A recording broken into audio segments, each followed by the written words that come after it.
Hello everyone, कैसे हो आप सब। आई होप कि आप सब अच्छे होंगे। देखो, आज की इस वीडियो के अंदर हम बात करने वाले हैं दोस्तों रीडिंग कॉम्प्रिहेंशन के बारे में। रीडिंग कॉम्प्रिहेंशन होता है जो आपका आरसी होता है। यूजीसी नेट एग्जाम के अंदर पूछा जाता है आरसी। ठीक है, 5 क्वेश्चन पूछे जाते हैं। एक गद्यांश दिया होता है आरसी, और उस गद्यांश के नीचे मतलब 5 क्वेश्चन दिए होते हैं।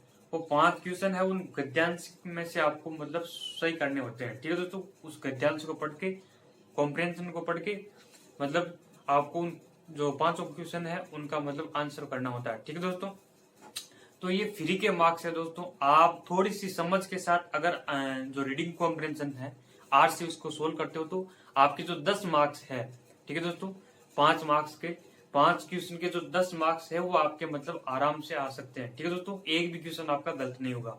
ठीक है?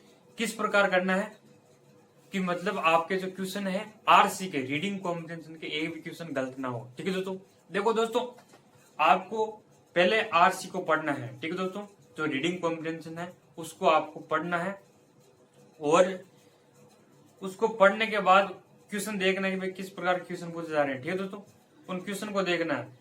आरसी को अच्छे से समझ लिया, एक बार पढ़ लिया, फिर क्वेश्चन को देखना है कि ये क्वेश्चन है इसके आरसी के अंदर मिल जाए कि नहीं।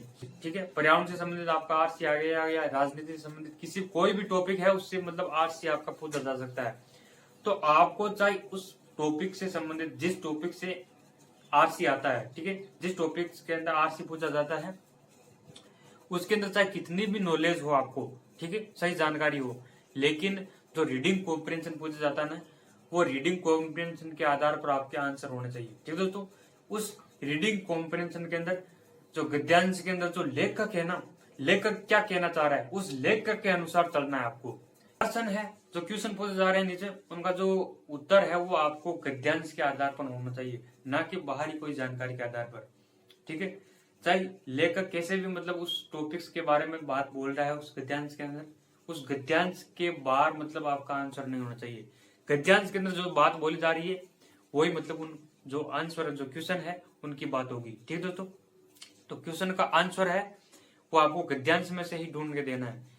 भले ही मतलब गद्यांश के अंदर कुछ त्रुटि हो, बाहर से जो जानकारी है, ठीक है, उस टॉपिक से मतलब जो भी जानकारी सही जानकारी वो नहीं मिल रही है, लेकिन लेखक जो कह रहा है उस गद्यांश के अंदर जो लेखक बतलाने जा रहा है उस जानकारी के आधार पर आपके क्वेश्चन है वो आपके आंसर होना चाहिए। ठीक है दोस्तों, जैसे पर्यावरण के ऊपर कोई लेखक कोई बात बता रहा है तो उस पर्यावरण के अंदर जो आपको पहले पढ़ लेना है गद्यांश को, और पढ़ने के बाद में आपको क्वेश्चन को पढ़ना है। ठीक है भाई, एक क्वेश्चन है उसके अंदर ये क्वेश्चन पूछा जा रहा है। ठीक है दोस्तों, तो ये इन्फॉर्मेशन गद्यांश के अंदर है या नहीं, मैं फिर से वापस देखूं। ठीक है दोस्तों, तो गद्यांश को अच्छी तरह से समझना है, फिर क्वेश्चन को देखना है कि हाँ ये जानकारी है या नहीं।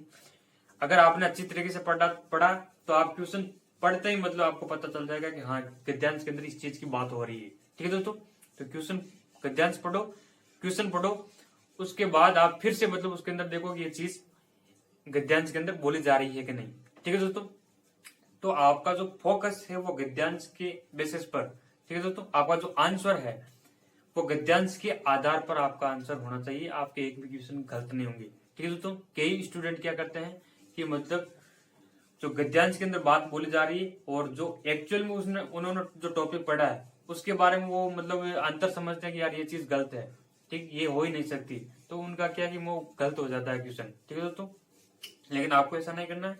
गद्यांश के बेसिस पर आपके आंसर होना चाहिए, गद्यांश से बाहर नहीं होना चाहिए आपका आंसर।